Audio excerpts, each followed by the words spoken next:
យបំពេញធ្ងន់លួចជក់ជុលតាក្របីខ្មែរបញ្ចេញប្រតិកម្មផ្អើលព្រំដែនថៃកំពុងព្យាយាមលុបលាងកំហុសរបស់ខ្លួនដោយអះអាងថាខ្លួនល្អហើយថ្ងៃមុនពួកគេបានបាញ់កម្រាស់ដោយអាវុធធន់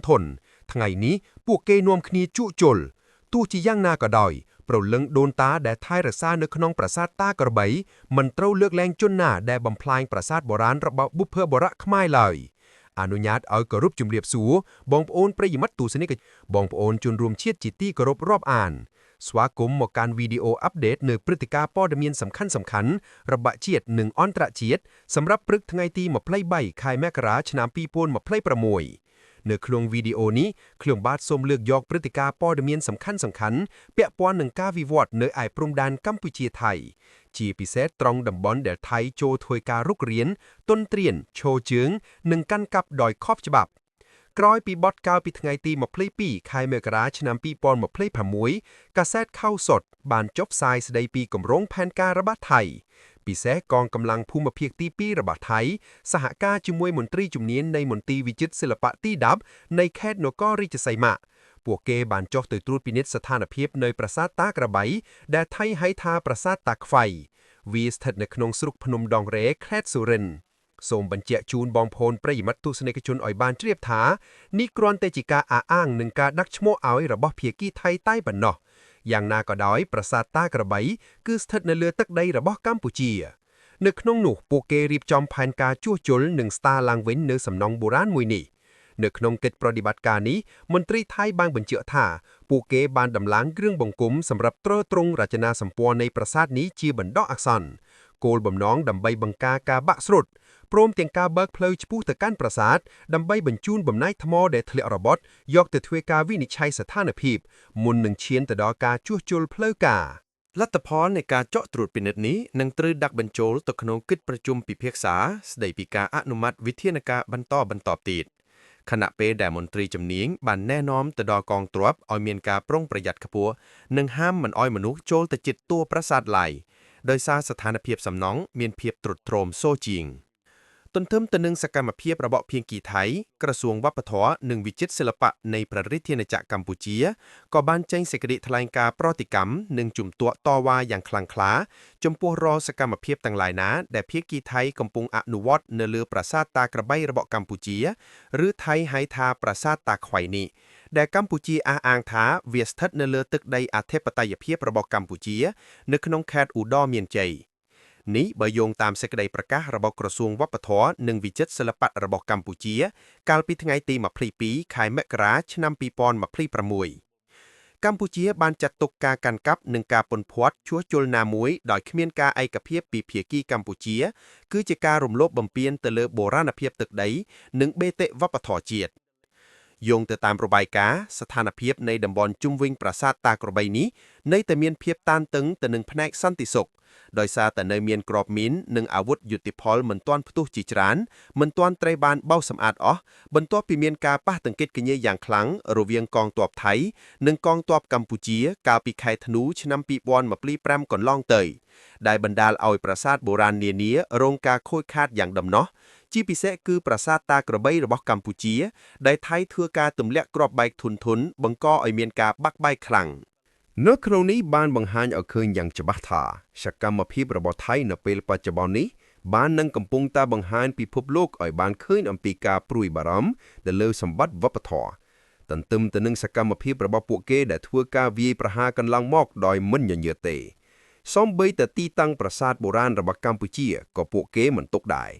នៅក្នុងព្រឹត្តិការណ៍នៃស្ថានភាពសង្គ្រាមជាក់ស្ដែងដែលពួកគេបានធ្វើការឈ្លានពាននិងបើកការវាយប្រហារយ៉ាងសមក៏លើប្រទេសកម្ពុជានោះពួកគេមិនបានខ្វល់អំពីសម្បត្តិវប្បធម៌ទាំងអស់នោះទេអ្វីដែលពួកគេខ្វល់ខ្វាយនោះគឺចង់កាន់កាប់តំបន់នេះផ្ទាល់តែម្ដង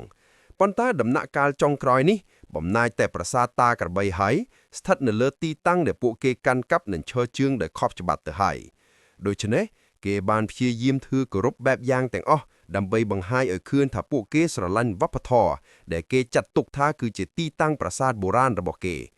ប៉ុន្តែអ្វីដែលជាការជាក់ស្ដែងបំផុតនោះនៅតែមិនអាចកែប្រែប្រវត្តិសាស្ត្របានពីព្រោះថាប្រាសាទបុរាណទាំងអស់មានរចនាបថដែលជារចនាបថរបស់សិល្បៈបុរីដោយតាខ្មែរ ទាំងអស់ណាមួយនៅលើផែនទីអន្តរជាតិដែលបញ្ជាក់អំពីផ្លត់តាងដ៏ច្បាស់ក្រហៃថាផែនទីប្លង់រឹងគឺស្ថិតនៅលើទឹកដីកម្ពុជាតែប៉ុណ្ណោះ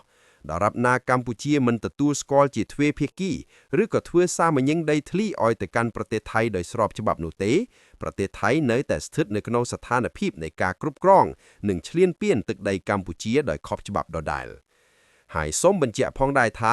រៀងរាល់ពេលប្រមាណថ្ងៃនេះភាគីកម្ពុជាទាំងថ្នាក់ដឹកនាំគោរពលំដាប់ថ្នាក់ព្រមទាំងគ្រប់ស្ថាប័នបានបញ្ចេញសេចក្តីប្រកាសតវ៉ាយ៉ាងខ្លាំងជាផ្លូវការទៀតផងជាពិសេសគឺក្រសួងការបរទេសនិងកិច្ចសហប្រតិបត្តិការអន្តរជាតិរបស់កម្ពុជាបងប្អូនជនរួមជាតិប្រិយមិត្តទស្សនិកជនរបស់ Channel ចង់ដឹងទេជាទីគោរពរាប់អានបើយើងក្រឡេកមើលឲ្យច្បាស់នឹងធ្វើការសន្និដ្ឋានក៏ដូចជាវិភាគឲ្យលំអិតទៅតាមរយៈការចោះត្រួតពិនិត្យនិងធ្វើផែនការជួសជុលប្រាសាទតាក្របីរបស់កម្ពុជាដែលទាហានថៃធ្វើការកាន់កាប់និងឆោជើងខុសច្បាប់នោះជាពិសេសគឺដោយមន្ត្រីវិចិត្រសិល្បៈនិងកងទ័ពថៃនៅដើមឆ្នាំ2026ដោយអ្វីដែលខ្ញុំបញ្ជាក់ជូននៅក្នុងសារព័ត៌មានខាងលើនេះមិនមែនត្រឹមតែជាកិច្ចការអភិរក្សបច្ចេកទេសសុទ្ធសាធនោះទេប៉ុន្តែវាគឺជាការដើរតួនយោបាយនិងយុទ្ធសាស្ត្រដ៏រសើបមួយនៅក្នុងជម្លោះព្រំដែនរវាងកម្ពុជានិងថៃខាងក្រោមនេះគឺជាការវិភាគទៅលើចំណុចគន្លឹះសំខាន់ៗហើយខ្ញុំសង្ឃឹមថាវាពិតជាមានប្រយោជន៍សំខាន់សម្រាប់ប្រជាជនកម្ពុជាឲ្យបានដឹងចាស់ច្បាស់អំពីគម្រោងផែនការរបស់ថៃហើយនឹងវិធានការធ្វើយ៉ាងណាដើម្បីទាមទារសំណង់ប្រាសាទបុរាណរបស់កម្ពុជាស្ថិតនៅលើដែនអធិបតេយ្យភាពរបស់កម្ពុជាស្របច្បាប់រាប់ពាន់ឆ្នាំមកហើយនៅក្នុងច្បាប់អន្តរជាតិនិងទំនៀមទម្លាប់នៃការដោះស្រាយវិវាទព្រំដែនការចូលទៅគ្រប់គ្រងថែទាំឬអភិរក្សទៅលើទីតាំងណាមួយគឺជាភស្តុតាងនៃការអនុវត្តអធិបតេយ្យភាពជាក់ស្ដែងសកម្មភាពរបស់ភាគីថៃនៅក្នុងការបញ្ជូនមន្ត្រីជំនាញនិងកងទ័ពចូលទៅរៀបចំរចនាសម្ព័ន្ធប្រាសាទអាចត្រូវបានមើលឃើញថាគឺជាយុទ្ធសាស្ត្រដើម្បីបង្កើតអង្គហេតុថ្មីនៅលើដីដើម្បីពង្រឹងនៃការទាមទាររបស់ថៃថាប្រាសាទនេះគឺស្ថិតនៅក្រោមការគ្រប់គ្រងរបស់ថៃទោះបីជាកម្ពុជាមានផែនទីនិងអំណាចអំណាមជាប្រវត្តិសាស្ត្រជាទឹកដីកម្ពុជានៅក្នុងខេត្តឧត្តរមានជ័យយ៉ាងណាក៏ដោយប៉ុន្តែអ្វីដែលខុសប្លែកនោះហើយកាន់តែធ្ងន់ធ្ងរជាទីបំផុតដែលបងប្អូនប្រិយមិត្តទស្សនិកជនក៏ដូចជាអង្គការអន្តរជាតិមើលរំលងគឺករណីដែលថៃមានលទ្ធភាពនៅក្នុងការគ្រប់គ្រងនិងបង្កើតសកម្មភាពថែទាំអភិវឌ្ឍទៅលើទីតាំងបុរាណដ្ឋាននេះមិនមែនជាការយល់ព្រមដោយភាគីកម្ពុជាទេវាគឺជាការប្រើប្រាស់កម្លាំងយោធាដើម្បីកាន់កាប់ដោយខុសច្បាប់តែប៉ុណ្ណោះប្រសិនបើយោធាថៃមិនប្រើកម្លាំងយោធានៅក្នុងការគ្រប់គ្រងកាន់កាប់នៅលើទឹកដីនេះដែលខុសច្បាប់នោះទេកម្ពុជាក៏មិនអនុញ្ញាតឲ្យទាហានថៃមកបង្កើតអង្គហេតុថ្មីនៅលើដីកម្ពុជាបែបនេះទេការដែលកងទ័ពថៃជាអ្នកដឹកនាំឬក៏រួមដំណើរនៅក្នុងប្រតិបត្តិការនេះវាបង្ហាញថាប្រាសាទតាក្របីនៅតែជាតំបន់យោធាជាងតំបន់ទេសចរឬវប្បធម៌បន្ទាប់ពីការប៉ះគ្នាដោយអាវុធកាលពីចុងឆ្នាំ2015ការដែលភាគីម្ខាងចាប់ផ្ដើមសកម្មភាពឯកតោភាគីទៅលើសំណង់ដែលកំពុងមានវិវាទច្រើនវាអាចនាំឲ្យមានការប្រឈមមុខដាក់គ្នាសារថ្មីប្រសិនបើកម្ពុជាមើលឃើញថាសកម្មភាពនេះគឺជាការរំលោភបំពានដ៏ធ្ងន់ធ្ងរកម្លាំងប្រដាប់អាវុធនៃប្រទេសទាំងពីរអាចនឹងឈានទៅដល់ការប៉ះទង្គិចគ្នាដែលនឹងធ្វើឲ្យខូចខាតទៅដល់តួប្រាសាទកាន់តែខ្លាំងនិងប៉ះពាល់ទៅដល់ស្ថិរភាពបណ្ដោយព្រំដែនប៉ុន្តែត្រង់ចំណុចនេះភាគរយនៃការកើតឡើងគឺមានតិចខ្លាំងណាស់ប្រទេសកម្ពុជាត្រូវការសន្តិភាពប្រទេសកម្ពុជាស្រឡាញ់សន្តិភាព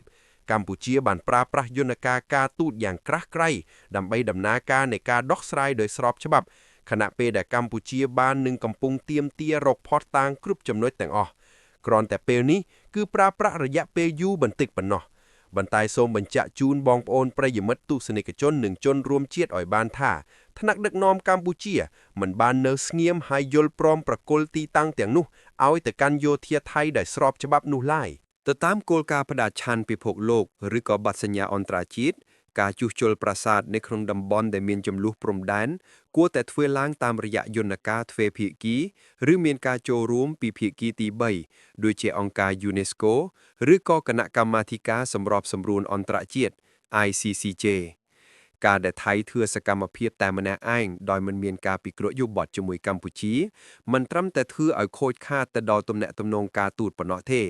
ប៉ុន្តែថែមទាំងធ្វើឲ្យប៉ះពាល់ទៅដល់តម្លៃជាសកលនៃប្រាសាទប្រសិនបើការជួសជុលនោះមិនស្របតាមលក្ខណៈបច្ចេកទេសបុរាណវិទ្យាដែលទទួលស្គាល់ជាអន្តរជាតិ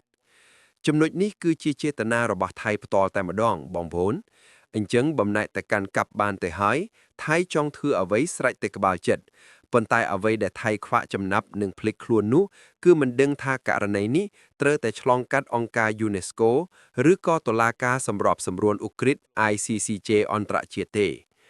ករណីដែលថៃធ្វើនេះបាននឹងកំពុងតែរំលោភទៅលើតម្លៃជាសកលនៃប្រាសាទដូច្នេះយើងរងចាំមើលទន្ទឹមទៅនឹងកម្ពុជាធ្វើការតវ៉ាទៅតាមផ្លូវច្បាប់ជាបន្តបន្ទាប់នេះហើយគឺជាភស្តុតាងដ៏ច្បាស់ក្រហាយថាកម្ពុជានៅតែមិនយល់ព្រមកម្ពុជានៅតែមិនអនុញ្ញាតឲ្យប្រទេសថៃជាពិសេសយោធារបស់ថៃបង្កើតសកម្មភាពនៅលើដីជាបន្តបន្ទាប់ដើម្បីជំរុញឲ្យអន្តរជាតិស្គាល់បាននោះទេ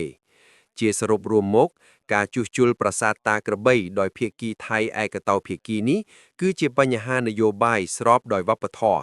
វាគឺជាការសាកល្បងឥទ្ធិពល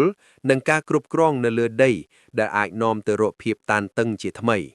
ដំណោះស្រាយប្រកបដោយចីរភាពគឺតម្រូវឲ្យមានការងារប្រើប្រាស់យន្តការការទូតនិងបោះប្អូលព្រំដែនឲ្យបានច្បាស់លាស់ជាងការប្រើប្រាស់វិធានការយោធាឬក៏ការជួសជុលដោយឯកតោភាគីសូមអរគុណដល់បងប្អូនដែលចំណាយពេលវេលាដ៏មានតម្លៃនៅក្នុងការតាមដានទស្សនាវីដេអូនេះតាំងពីដើមរហូតដល់ចប់សូមអភ័យទោសរាល់កំហុសខុសឆ្គងដែលកើតឡើងដោយអចេតនាផងដែរបើប្រសិនបើបងប្អូនយល់ថាវីដេអូនេះមានប្រយោជន៍និងមានតម្លៃសម្រាប់ប្រជាជនខ្មែរបានដឹងអំពីផែនការដ៏ខ្មៅកខ្វក់របស់ទាហានថៃដែលបាននឹងកំពុងតែធ្វើរុករាននិងកាន់កាប់លើដីជាតិឲ្យខុសច្បាប់នោះ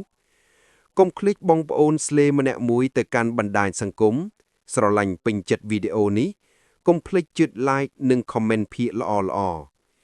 ស្នែលចង់ដឹងទេម្នាក់មួយដើម្បីទទួលបានព្រឹត្តិការណ៍ព័ត៌មានជាតិនិងអន្តរជាតិ